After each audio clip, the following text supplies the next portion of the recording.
আল্লাহ সুবহানাহু ওয়া তাআলার দরবারে শুকর এবং সুজুদ যে আল্লাহ তাআলা একটি রমাদান মাসকে পাড়ি দিয়ে ঈদের আনন্দকে উপলব্ধি করার জন্য, উপভোগ করার জন্য যে আল্লাহ তাআলা আমাদেরকে সুযোগ দিয়েছিলেন, সেই ঈদের আনন্দকে উপভোগের জন্য আমরা যার যার বাসস্থান যে যতটুকু পেরেছি সময় দিয়েছি, আসছি, গেছি।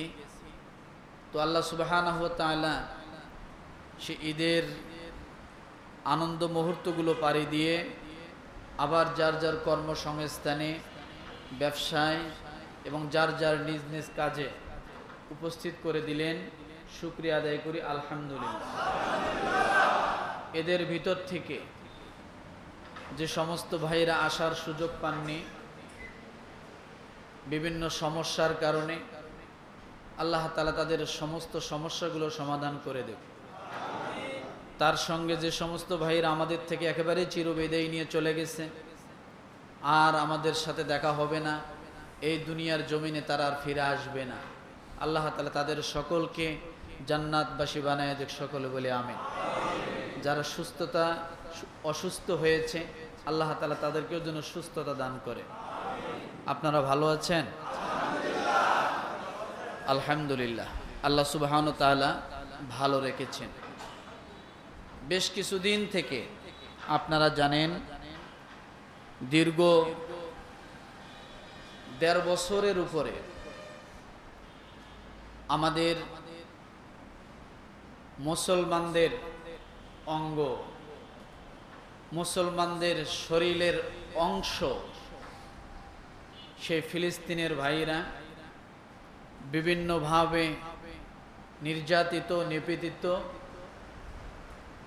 পুরা ফিলিস্তিনের একটি অংশ গাজা উপত্যকায় হাজার হাজার নারী, পুরুষ, শিশু মুসলমানরা জীবন দিয়েছেন।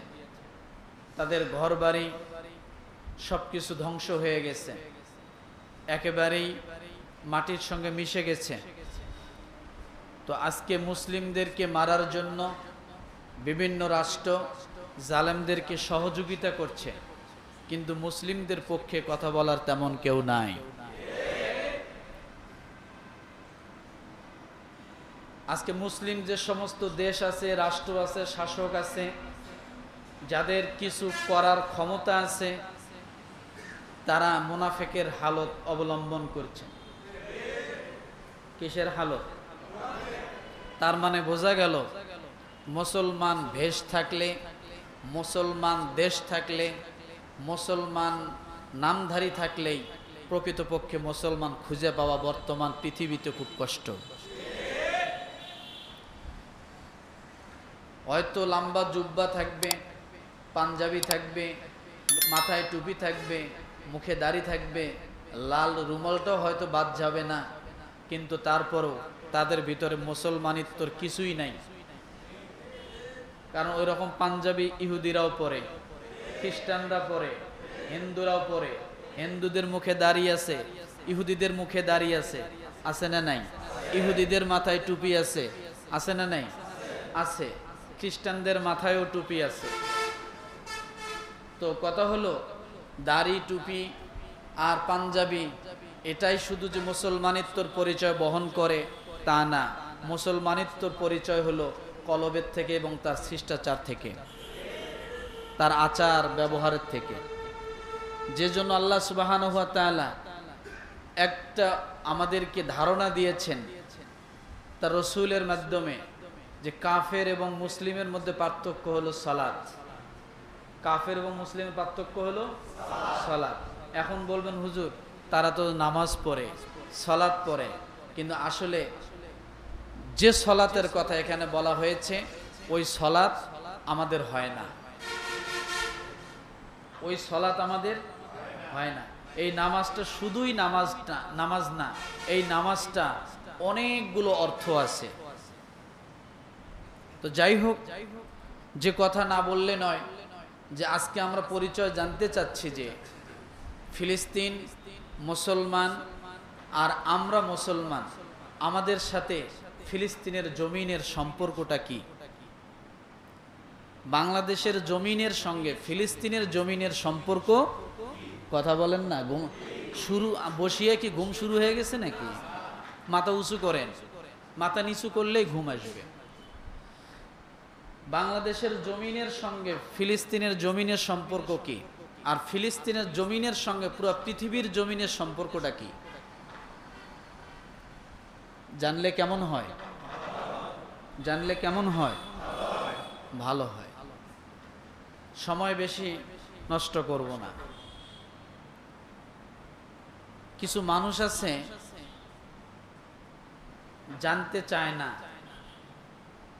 শুনতেও চায় না, আছে না? কিছু মানুষ আছে, কথা কিন্তু দুই রকমের বলছি আমি, জানতে চায় না, শুনতে চায় না। অর্থাৎ তার জানার আগ্রহ নাই বিদায় শোনার আগ্রহটা।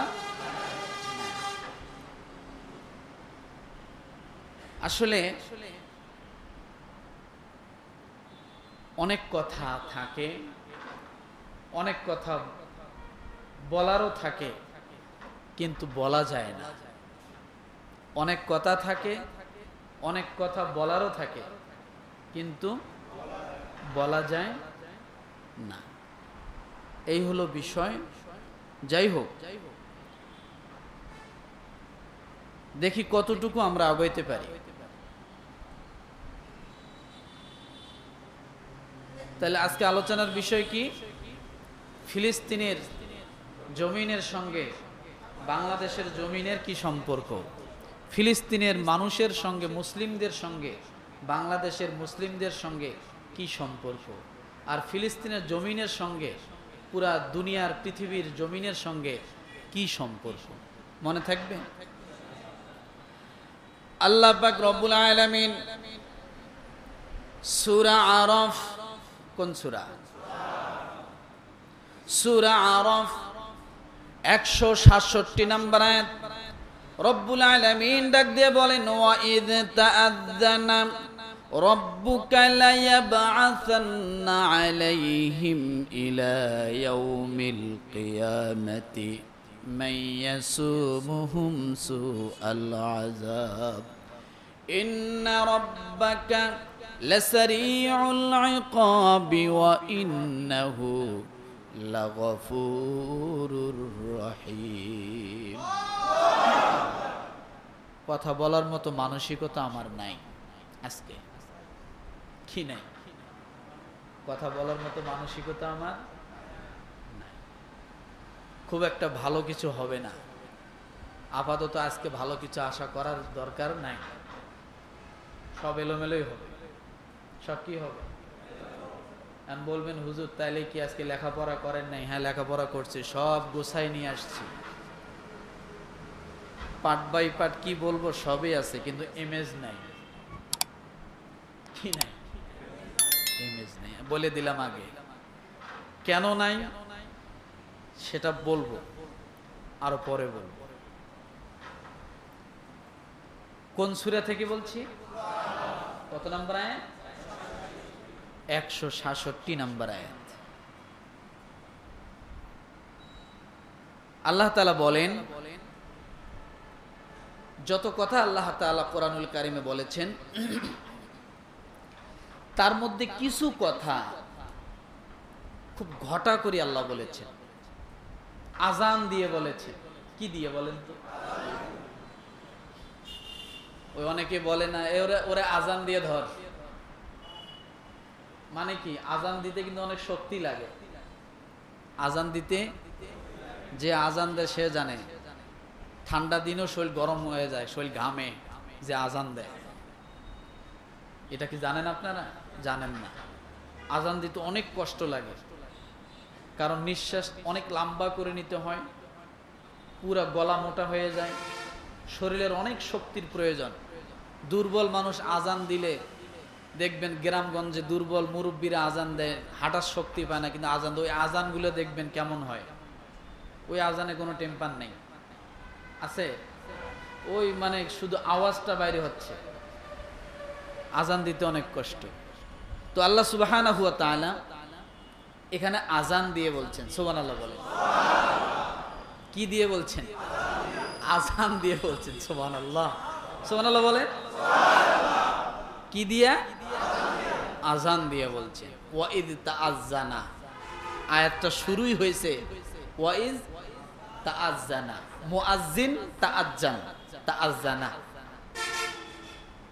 যে আজান দেয় তাকে কি বলে? মুআজ্জিন। তা আল্লাহ আয়াতটা শুরু করছেন কি দিয়ে? তাআজ্জানা দিয়ে। তার মানে কি আল্লাহ আজান দিয়ে আয়াতটা কি করছেন? শুরু করছেন। সুবহানাল্লাহ। কেন আল্লাহ আয়াতটা বলতে যায় আজান দিতে হলো, অর্থাৎ শক্তি লাগাইতে হলো, জোর দিতে হলো? কেন আল্লাহ এত জোর দিয়ে বললেন? ওই যে বলছে আজান দিতে কি লাগে? শক্তি লাগে, জোর লাগে। আল্লাহ নিজে এখানে আজান দিয়ে বললেন, কেন বললেন? আচ্ছা, আমি যে এই কথাগুলো এইভাবে আপনাদেরকে বুঝাই, আপনারা কষ্ট পান নাকি?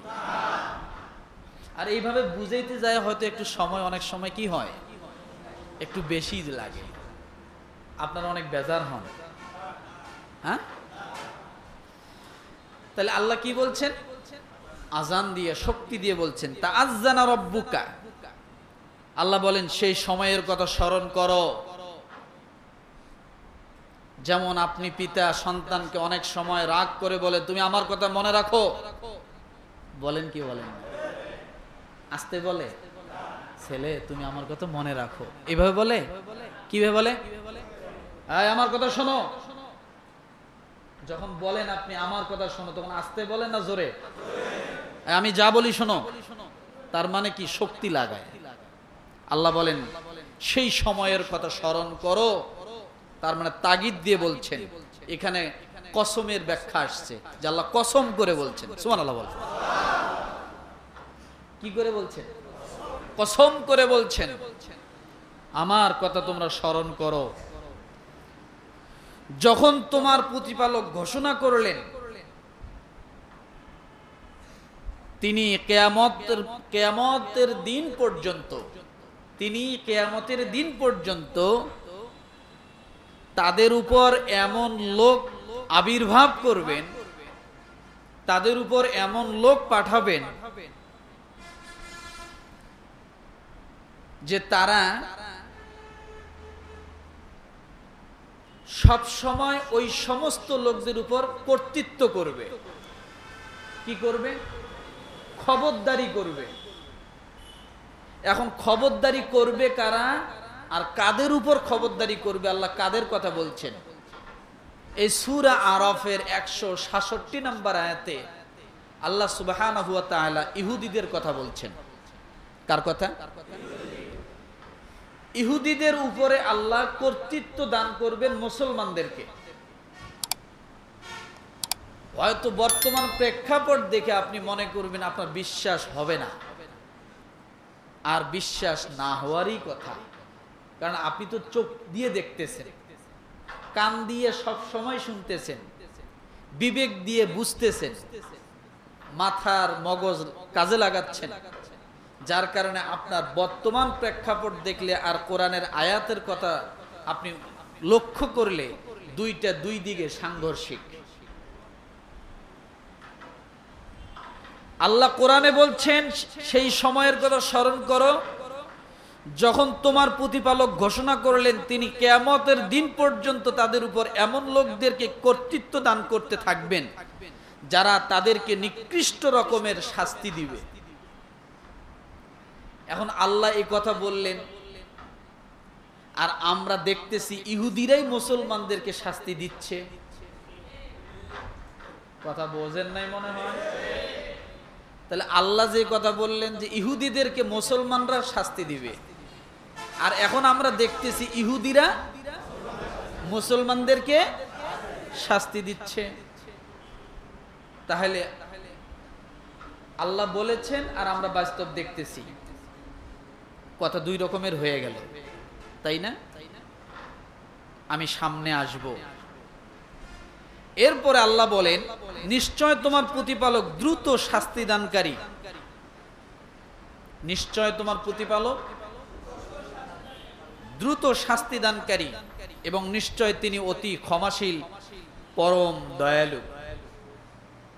তাদেরকে শাস্তি দিবেন আর তোমাদেরকে কি করবেন? ক্ষমা করবেন। তার মানে বোঝা গেল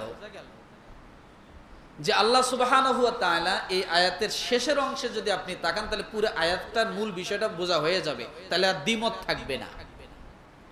আল্লাহ শুরুতে বলছেন কিয়ামত পর্যন্ত এমন লোক আমি পৃথিবীতে পাঠাবো যারা ইহুদিদের উপর কি করবে? কর্তৃত্ব। জবান খোলেন, কর্তৃত্ব করবে এবং তাদেরকে কি করবে? শাস্তি দিবে। কারা দিবে? মুসলমানরা। আল্লাহ শেষে এসে বললেন নিশ্চয় তোমার প্রতিপালক দ্রুত শাস্তি দানকারী। এটা হলো মাঝখানে।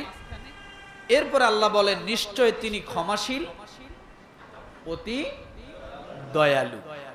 এবার বুঝুন, তার মানে বোঝা গেল জালেমের জুলুমি যদি প্রকাশ না পায় আল্লাহ শাস্তি দিবেন কাকে? এক, ভেঙে দিচ্ছি আমি, জালেমের জুলুম যদি কি না পায়? প্রকাশ না পায়, তাহলে আল্লাহ শাস্তি দিবেন কাকে? জালেম জুলুম করতে করতে যখন সীমা ছেড়ে যাবে তখন আল্লাহ সুবহানাহু ওয়া তাআলা শাস্তি দিবেন। ওই মুষ্টিময় কয়েকজন লোক মারতে মারতে সব যখন মরে যাবে, এর ভিতর দিয়েও যারা বেঁচে থাকবে, যদি সেটা 5 জন হয়, 5 জন দিয়ে 5 লক্ষকে আল্লাহ শাস্তি দিবে।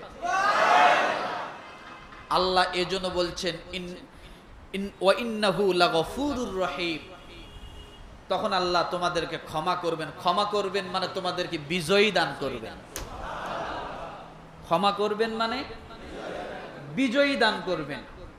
তার মানে বোঝা যাচ্ছে যে আল্লাহ সুবহানাহু ওয়া তাআলা শুরুতে যে কথা বলেছেন আর শেষে এসে আল্লাহ সুবহানাহু ওয়া তাআলা যে কথা বললেন, আল্লাহ নিজেই তার কথাটা ব্যাখ্যা করে দিয়েছেন।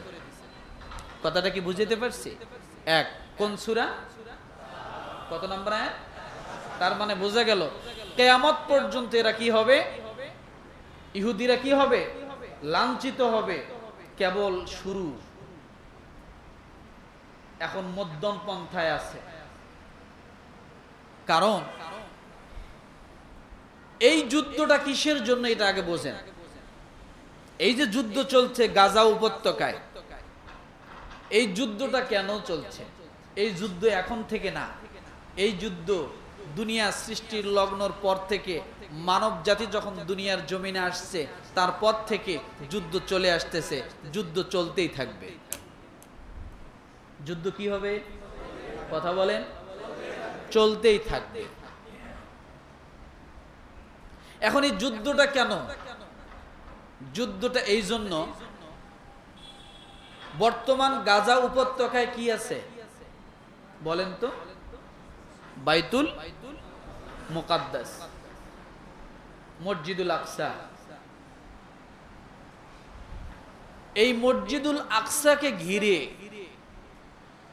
এটা মুসলমানদের ইবাদতের যতগুলো প্রাণ কেন্দ্র আছে তার মধ্যে এটা একটা 3য় নম্বরে। এটা একটা কি? 3য় নম্বরে। বর্তমানে মর্যাদার দিক থেকে 3য়।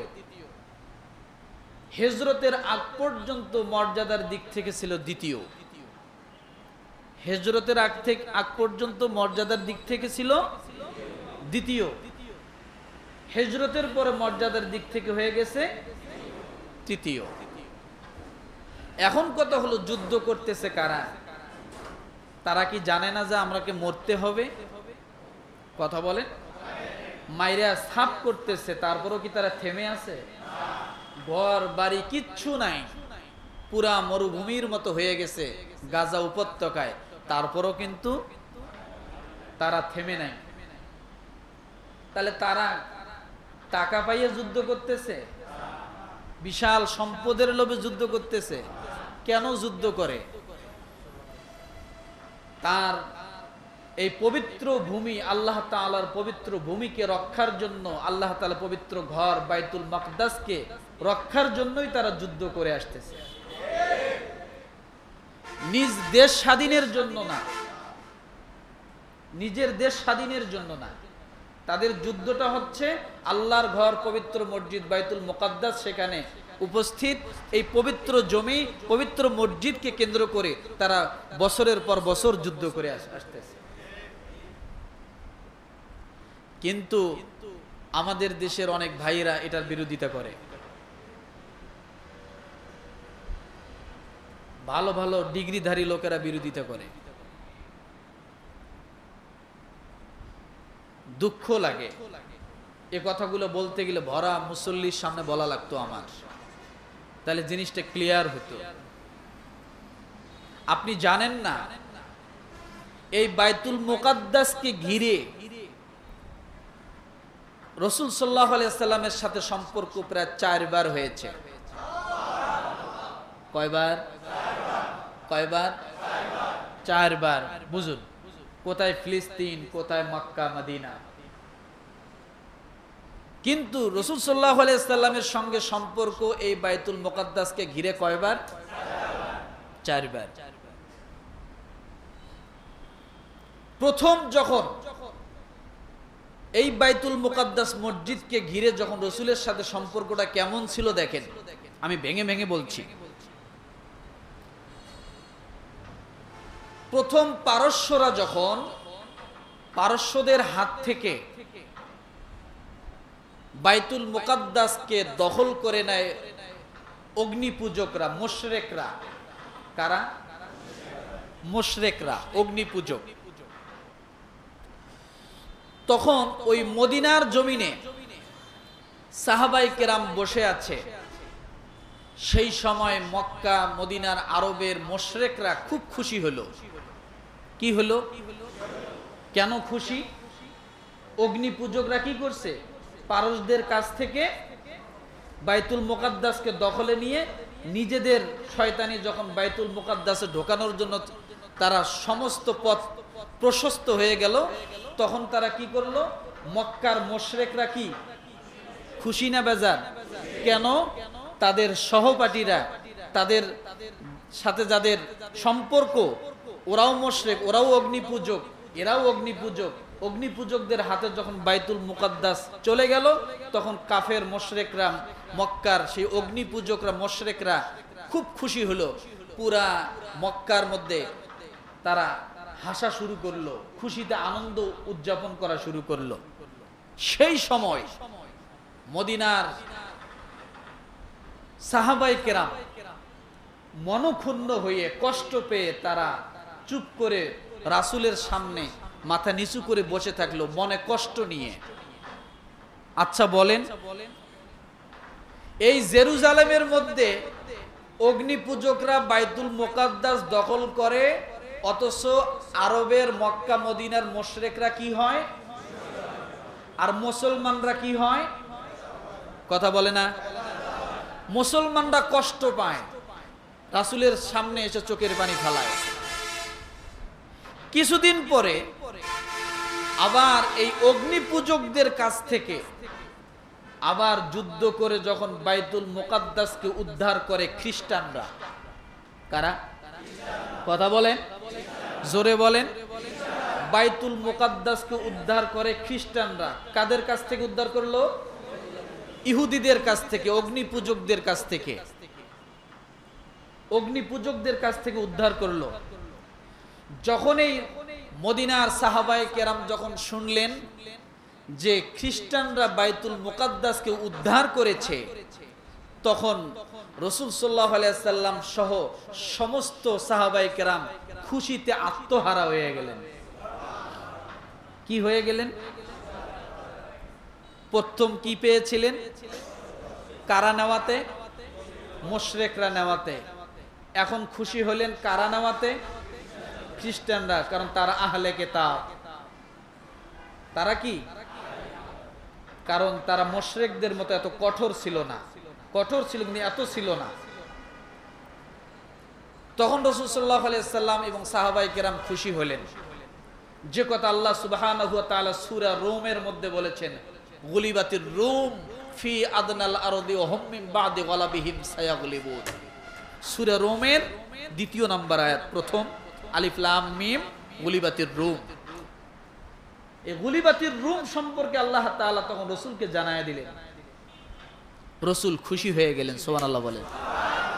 কি হয়ে গেলেন? খুশি হয়ে গেলেন।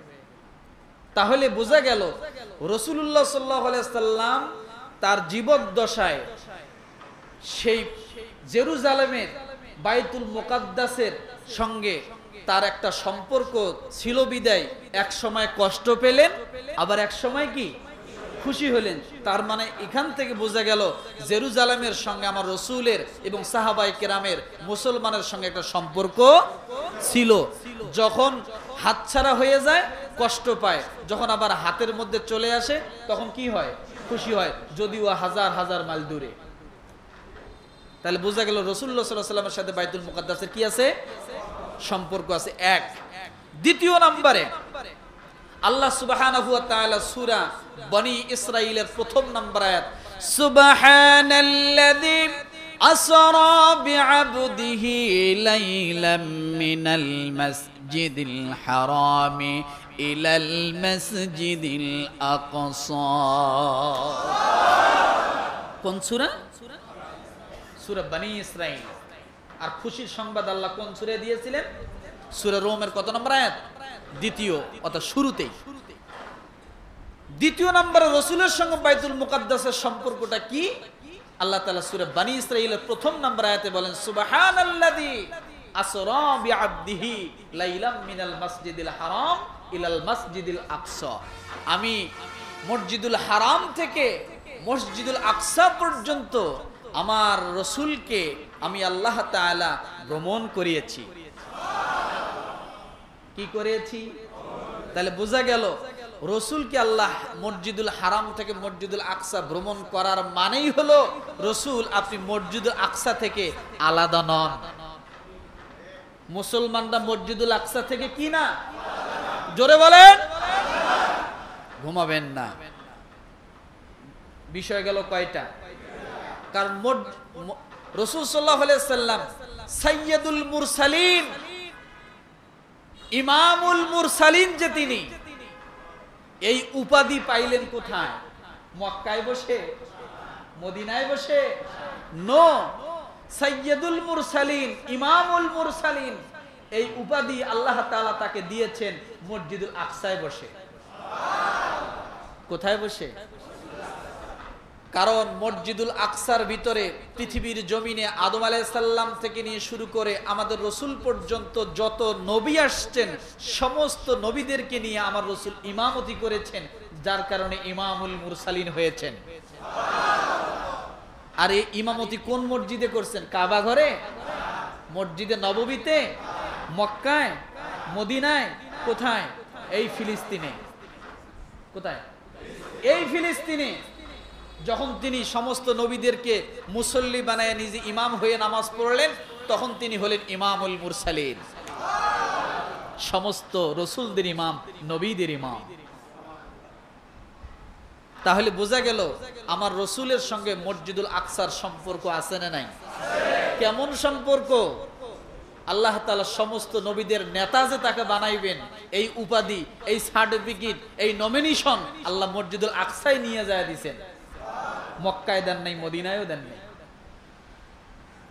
গেল কয়টা? কয়টা? দুইটা।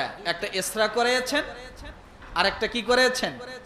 ওই যে হাত ছাড়া হলে খুশি হয়, বেজার হয়, হাতে আসলে খুশি হয়। তৃতীয় নম্বরে মসজিদুল আকসার সঙ্গে রাসূলের সম্পর্ক একটা মজার সম্পর্ক। সুবহানাল্লাহ বলেন। কি সম্পর্ক? রাসূলের জন্ম কোথায় বলেন তো? জোরে, মুখ জবান খোলেন। মক্কায়। কাবা ঘর কোথায়? মক্কায় না মদিনায়? ভালো করে কোন? মক্কায় কাবা ঘর।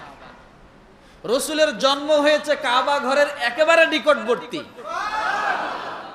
বোঝেন কি কথাটা? কিভাবে মসজিদুল আকসার সঙ্গে আর একটা মজার খবর, রাসূলের জন্ম হলো কাবার একেবারে, ওনার দাদা, তার দাদা সকলেই এই কাবা ঘরের মুতাওয়াল্লি অর্থাৎ খাদেম, তারা দেখাশোনা করে। তারা কি করে? দেখাশোনা করে। কিন্তু রসুলের উপর যখন নামাজ ফরজ হলো, আল্লাহ তাআলা তখন বললেন, রসুল আপনি কাবার কাছে আছেন? বলে হ্যাঁ। আপনার জন্ম কোথায়? কাবার নিকটে। বলে হ্যাঁ। আপনার বংশের লোকেরা কাবার কি খাদেম? বলে হ্যাঁ। সব ঠিক আছে, কিন্তু আপনি নামাজ পড়বেন, আমি নামাজ ফরজ করলাম, নামাজ পড়বেন কাবার দিকে মুখ করে না, বাইতুল মুকাদ্দাসের দিকে মুখ করে। সুবহানাল্লাহ বলেন। ঘরে পশ্চিম থুইয়া আল্লাহ পশ্চিম দেখাইতেছে কয়েক হাজার মাইল দূরে, যে আপনি নামাজ পড়বেন কোন দিকে? কাবার দিকে না, কোন দিকে? বাইতুল মুকাদ্দাসের দিকে। এটার দ্বারা কি বোঝা যায়? যে এই মুসলমানের সম্পর্ক শুধু কাবার সঙ্গে না, তামাম পৃথিবীর সমস্ত মুসলমানের সম্পর্ক, উম্মতি মুহাম্মাদীর সম্পর্ক বাইতুল মুকাদ্দাসের সাথেও। যার কারণে কাবা ঘর ডাইনে বামে রেখে, কাবা ঘরকে কাছে রেখে আল্লাহ নামাজ পড়তে বললেন কোন দিক মুখ করে? এই ফিলিস্তিনের দিকে মুখ করে, যে আপনি ওই দিক ফিরে নামাজ পড়েন। চিন্তা করা যায়? তাহলে বোঝা গেল রসুলের সঙ্গে একটা গভীর সম্পর্ক ছিল বাইতুল মুকাদ্দাস, ফিলিস্তিনের মানুষের সঙ্গে বাইতুল মুকাদ্দাসের সাথে, তাই না? তারপরে এই 17 মাস পর্যন্ত, মাঝখানে কয়েকদিন হিজরতের কারণে কয়েক মাস ব্যতীত, এবার এসে 17 মাস ধরেন, 17 মাস পর্যন্ত রসুল নামাজ পড়েছেন কোন দিকে করে? বাইতুল মুকাদ্দাসে। এবং মদিনার মধ্যে যায়া প্রথম যে মসজিদ রসুল নির্মাণ করেন, সেটাও বাইতুল মুকাদ্দাসের দিকে মুখ করা ছিল, কিবলা কাবার দিকে না। কোন দিকে? বাইতুল মুকাদ্দাসের দিকে। এই যখন সেখানে নামাজ পড়তেছে, হঠাৎ আল্লাহ তাআলা তার প্রতি, তার মনের মধ্যে তখন একটা অন্তরে অন্তরে একটা চাওয়া, যে আল্লাহ, আমি কাবার ঘরের কাছের মানুষ, কাবা হলো আমার প্রতিবেশী, আমার জন্ম কাবার নিকটে, আমি বড় হয়েছি কাবার কাছে, আমিও মসজিদের ওই কাবার খাদেম ছিলাম। মনে নাই রসুলের ওই হাদিস আপনারা শোনেন নাই, যে পাথরকে বহন করার জন্য রসুলকে তারা নিয়োগ দিয়েছিল, যে কাবা ঘরের মধ্যে যে পাথরটা আছে চুম্বন করার জন্য রসুল নিজে সংস্কার করছিলেন। সাথে তাকে লঙ্গি উঠাইতে বলছিলেন, তখন তিনি যখন লঙ্গি উঠাবে এরকম চিন্তাধারা যখন আনবেন, আনার আগে আল্লাহ তাকে বেহুশ করে দিয়েছেন। তার মানে বোঝা গেল তিনি মায়ের পেট থেকে জন্মগ্রহণ করার পর থেকে, বুঝ হওয়ার থেকে নিয়ে তিনি কাবার সাথে একটা তার সম্পর্ক ছিল। থাকার পরেও আল্লাহ তাআলা তার কেবলা কোন দিক করে দিলেন? বাইতুল মুকাদ্দাসের দিকে। নামাজ কোন দিক পড়তে বললেন? বাইতুল মুকাদ্দাসের দিকে। তার মানে বোঝা গেল বাইতুল মুকাদ্দাসের সাথে উম্মতি মুহাম্মাদি পৃথিবীর যেখানেই থাকুক না কেন, তাদের সাথেও সম্পর্ক রয়েছে। নাম্বার 4, আবু সুফিয়ান রাদিয়াল্লাহু তাআলা আনহু, পরে তিনি ইসলাম গ্রহণ করেছেন, প্রথম কাফের ছিলেন। এই আবু সুফিয়ান হুদাইবিয়ার সন্ধির সময় রাসূল সাল্লাল্লাহু আলাইহি ওয়াসাল্লাম আবু সুফিয়ানকে বললেন যে এখন আমি ইসলামের দাওয়াত দিব, আমি মক্কা মদিনায় ইসলামের দাওয়াত দেই, আপনি জেরুজালেমের মধ্যে ফিলিস্তিনে যান, ব্যবসার কাজে চলে যান, ব্যবসার মাধ্যমে আপনিও দাওয়াত দিবেন। সুবহানাল্লাহ বলেন। তাহলে আপনার দাওয়াতও হবে, ব্যবসাও হবে। তিনি বড় ব্যবসায়ী ছিলেন আবু সুফিয়ান। যখন আবু সুফিয়ান ব্যবসার জন্য জেরুজালেমে গেলেন, 4র্থ নম্বর সম্পর্কটা রসুলের সাথে কেমন আমি বলছি। যখন তিনি ব্যবসার জন্য গেলেন, ওই সময় হেরাক্লিয়াস, সেই ফিলিস্তিনের, সেই জেরুজালেমের বাদশা,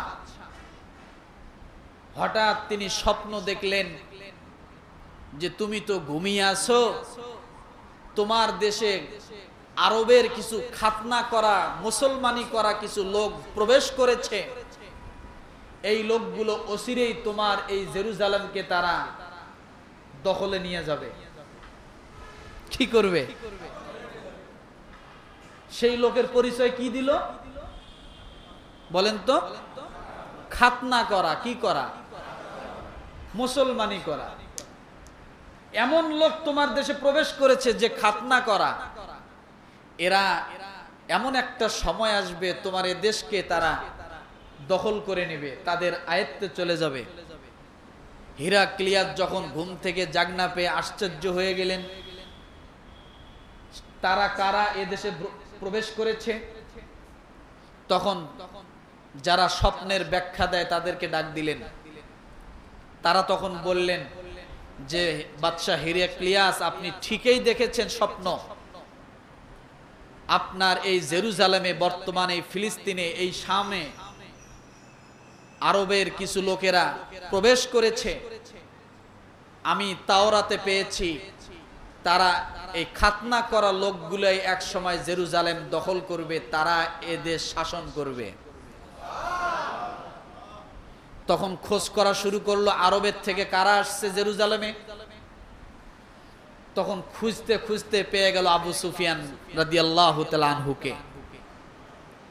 তাকে যখন বাদশাহ হিরাক্লিয়াসের কাছে নিয়ে যাওয়া হলো, তখন বলল, তোমাদের বাড়ি কোথায়? আরবে। আচ্ছা বলো, তোমাদের মাঝে এমন কি একজন নবী আছে? বলে হ্যাঁ, নবী আছে। তার অনুসারীরা কি খাতনা করে? বলে হ্যাঁ, অনুসারীরা খাতনা করে।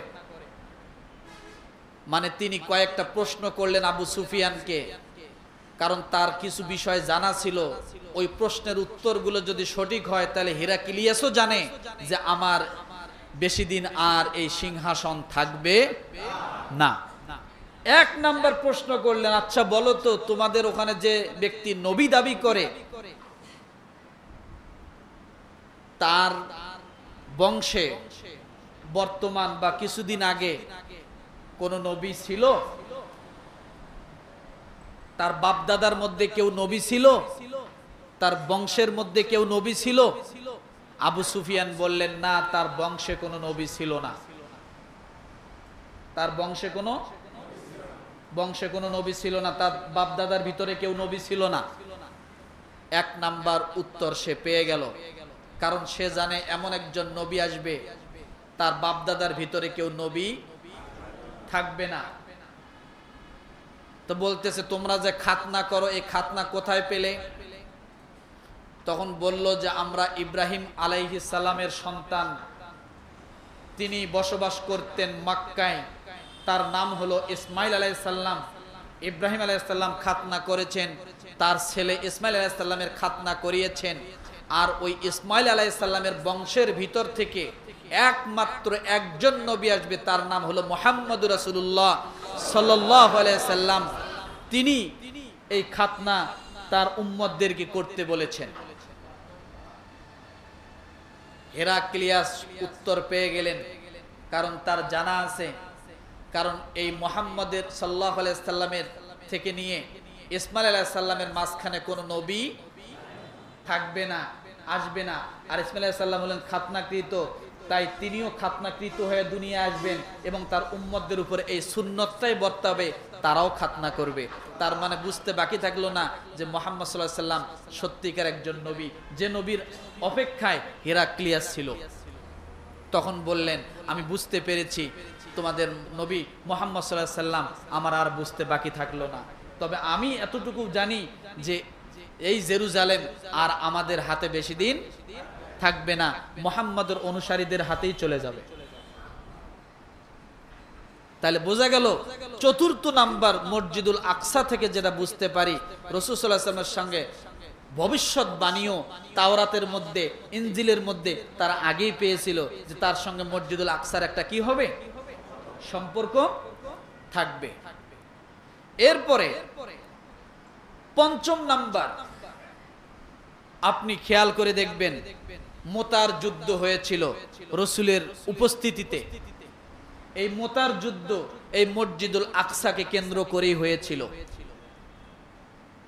তবুকের যুদ্ধ রাসূল সাল্লাল্লাহু আলাইহি ওয়াসাল্লামের জীবদ্দশায় এটাও মসজিদুল আকসাকে কেন্দ্র করে হয়েছিল। আপনি গুগল সার্চ দিলে দেখবেন এই মসজিদুল আকসার থেকে মাত্র 100 কিলো কাছাকাছি জায়গায় এই তাবুকের যুদ্ধ হয়েছে। তার মানে বোঝা গেল এই যুদ্ধ জেরুজালেমে হয়েছে, ফিলিস্তিনের মাঝে হয়েছে। এই ছিল রাসূল সাল্লাল্লাহু আলাইহি ওয়াসাল্লামের সাথে মসজিদুল আকসার সম্পর্ক। এরপরে ইয়ারমুকের যুদ্ধ, এই যুদ্ধ শুরু হলো হযরত আবু বকর সিদ্দিক রাদিয়াল্লাহু তাআলা আনহুর আমলে। যুদ্ধটা কি নিয়ে লাগলো? তারা যাকাত দিতে অস্বীকার করলো জেরুজালেমের লোকগুলো। তখন আবু বকর সিদ্দিক রাদিয়াল্লাহু তাআলা আনহু যাকাত আদায়ের জন্য বল প্রয়োগ করে যুদ্ধ পরিচালিত করলো। ওই যুদ্ধ করার ক্ষেত্রে যেও আবু বকর সিদ্দিক রাদিয়াল্লাহু তাআলা আনহু তার সময় শেষ হয়ে গেল। এরপরে আসলো কে বলেন তো? উমর রাদিয়াল্লাহু তাআলা আনহু। উমর রাদিয়াল্লাহু তাআলা আনহু যখন আসলেন, আসার পরে তখন 12,000 সৈন্য সাহাবায়ে কেরামকে নিয়ে 3 লক্ষ সেই জেরুজালেমের কাফের সৈন্যদের বিরুদ্ধে যুদ্ধ পাঠিয়ে দিলেন। কিন্তু আবু বকর সিদ্দিক রাদিয়াল্লাহু তাআলা আনহুর সময় এই 12,000 সৈন্যের সেনাপতি ছিলেন খালিদ বিন ওয়ালিদ। কি নামটা? কি? খালিদ বিন ওয়ালিদ। কিন্তু উমর রাদিয়াল্লাহু তাআলা আনহু যখন তার শাসন আমলে আসলো, তিনি সেনাপতি চেঞ্জ করে দিলেন। তিনি উবাইদুল্লাহ বিন জাররাহ ওনাকে দিলেন। উনি যখন যুদ্ধ পরিচালনা করতেছেন 12,000 সৈন্য নিয়ে 3 লক্ষর বিরুদ্ধে, ওদিকে কয় লক্ষ, এদিকে কত? 12,000। যুদ্ধ করতে করতে যখন কোনো কাজে আসতেছে না, তখন ইবনুল জাররাহ তিনি একটা চিঠি লিখলেন উমর রাদিয়াল্লাহু তাআলা আনহুর কাছে যে খলিফাতুল মুসলিমিন, এই মুহূর্তে তারা 3 লক্ষ সৈন্যবাহিনী, আমরা হলাম 12,000। বোঝেন, এখন এই যে শুধু কম তা না, তখনও কম ছিল। তারা হলো 3 লক্ষ, আমরা হলাম 12,000। আপনি আরো কিছু সৈন্য আমাদের জন্য পাঠান, তাছাড়া আমরা হয়তো বিজয় লাভ করতে পারবো না। উমর রাদিয়াল্লাহু তাআলা আনহু ওই চিঠির পিছনে লিখে দিলেন যে যুদ্ধে জয়ী হওয়ার জন্য অনেক সৈন্য লাগবে, এটা কোনো শর্ত নয়। এটা কোনো যুদ্ধে জয়ী হওয়ার জন্য অনেক সৈন্য লাগবে, এটা কোনো শর্ত নয়। আমি একজন সৈন্যকে আর পাঠাবো না, 12,000 দিয়েই তোমাদেরকে যুদ্ধ করতে হবে। চিঠি যখন পাইলেন, তখন খালিদ ইবনে ওয়ালিদকে ডাক দিয়ে বললেন যে ভাই, আমাকে একটা পরামর্শ দাও, এখন আমি কি করতে পারি? এই খালিদ ইবনে ওয়ালিদ রাদিয়াল্লাহু তাআলা আনহু তিনি বললেন, উবাইদুল্লাহ বিন জাররাহকে বললেন, আপনি আমাকে একটু আমার কথা শুনবেন, আমি একটা কথা আপনাকে বলবো। বলে, কি বলেন? আমাকে একদিনের জন্য এই সৈন্যবাহিনীর সেনাপতি আপনি বানাইতে পারেন? সুবহানাল্লাহ বলেন। কয়দিনের জন্য? একদিনের জন্য আপনি আমাকে দায়িত্বটা দিতে পারেন? তখন বললেন, হ্যাঁ আমি দিলাম। তখন এই খালিদ বিন ওয়ালিদ রাদিয়াল্লাহু তাআলা আনহু যখন দায়িত্ব পাইলেন, এই যে শুরু হয়ে গেল, একদিনের জন্য চাইছেন, তার অবস্থা দেখে, তার মেধা দেখে, তার কৌশল দেখে উবাইদুল্লাহ বিন জাররাহ একদিন না 6 দিন পর্যন্ত খালিদ ইবনে ওয়ালিদকে সেনাবাহিনীর প্রধান বানিয়ে দিয়ে যুদ্ধ চালাইছেন। যুদ্ধ করতে করতে 3 লক্ষ কপুকায়ত হয়ে গেছে। শেষ ফিনিশিং 4,000, এই 12,000-এর মধ্যে 4,000 সৈন্য ছিল।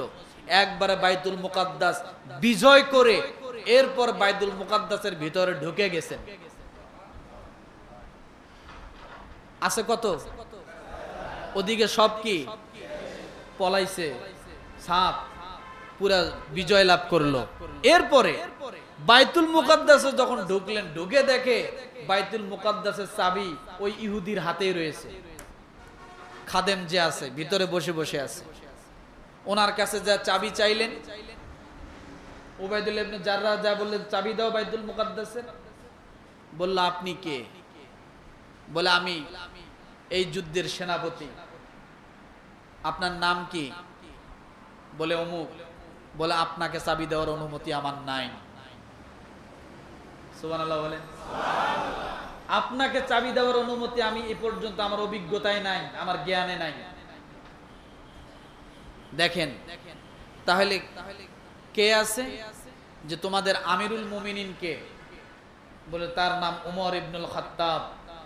বলে, আমি আমার জ্ঞানে যতটুকু জানি এই বাইতুল মুকাদ্দাসের চাবি সে একমাত্র প্রাপ্য, আমি তার হাতেই চাবি দেব, আর কাউকে দিব না। তখন উমর ইবনুল খাত্তাবকে খবর দেওয়া হলো যে আপনার হাতে চাবি দিবে। উমর ইবনুল খাত্তাব আসলেন। ওই যে শুনেছিলেন যে এক সময় গোলাম উটের পিঠে আর উমর রাদিয়াল্লাহু তাআলা উটের রশি টান দেয়, এটা কি শুনছেন আপনারা? এই ঘটনার সাথে জড়িত। তিনি যখন বাইতুল মুকাদ্দাসের নিকটে আসলেন, তখন সাহাবায়ে কেরাম সব জমায়েত হলেন। তখন ওই মসজিদুল আকসার সেই ইহুদি খাদেম মসজিদের ভিতর থেকে এসে উমর ইবনুল খাত্তাব রাদিয়াল্লাহু তাআলা আনহুর পা থেকে মাথা পর্যন্ত দেখে বললেন, হ্যাঁ আপনি ব্যক্তি, আপনি চাবি পাওয়ার উপযুক্ত, আমি আপনার বিষয়ে জানি, এই আপনি চাবি নেন। তখন বলা হলো, তুমি জানলে কি করে? আর চাবি উমরের হাতে দিতে হবে, এটা কোথা থেকে জানলে?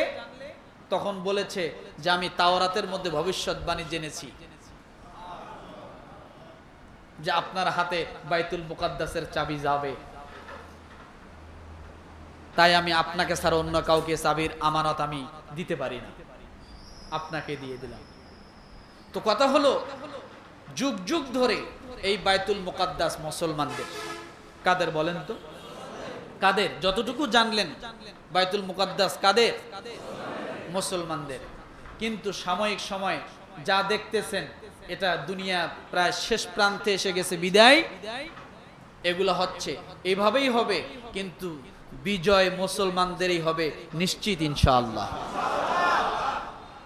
পাকিস্তান বাহিনী যদি এদেশে 30 লক্ষ মানুষকে শহীদ করে মনে করত যে দেশের সব মানুষ শেষ করে ফেলছে, তাহলে ভুল চিন্তাধারা ছিল। ভুল চিন্তাধারা ছিল না? 9 মাস যুদ্ধ করার পরে এদেশ কি হয়েছে? কিন্তু ওই যুদ্ধকালীন সময় অন্য যারা দেখেছে তারা কোনোদিন কল্পনাও করতে পারে নাই যে এই মানুষগুলো কলার গাছের রাইফেল বানায়া পাকিস্তানি আসল রাইফেলের সাথে যুদ্ধ করে জয়ী হবে, কোনোদিন বিশ্বাস কেউ করছিল না। ঠিক আজকে আপনার মাথায় হয়তো ঢুকবে না, গাজার স্মৃতি দেখে আপনার মাথায় আসতেছে না কি করে বিজয় হবে। আপনি কল্পনাও করতে পারবেন না কিভাবে বিজয় হবে, এটা আপনার মাথায় এখন ওই মেমোরিতে নাই, এখনো মেমোরিতে নাই। কারণ এই জমিনটা হবে কিয়ামতের মাঠ। এই জমিনে অসংখ্য নবীদের কবর আছে, সাহাবায়ে কেরামের কদম আছে, আল্লাহ রাসূলের পায়ের কদম আছে। এটা ধ্বংস হবে না। হয়তো ইট ধ্বংস হতে পারে, অট্টালিকা ধ্বংস হতে পারে, জমিনটা কিন্তু ধ্বংস হবে না।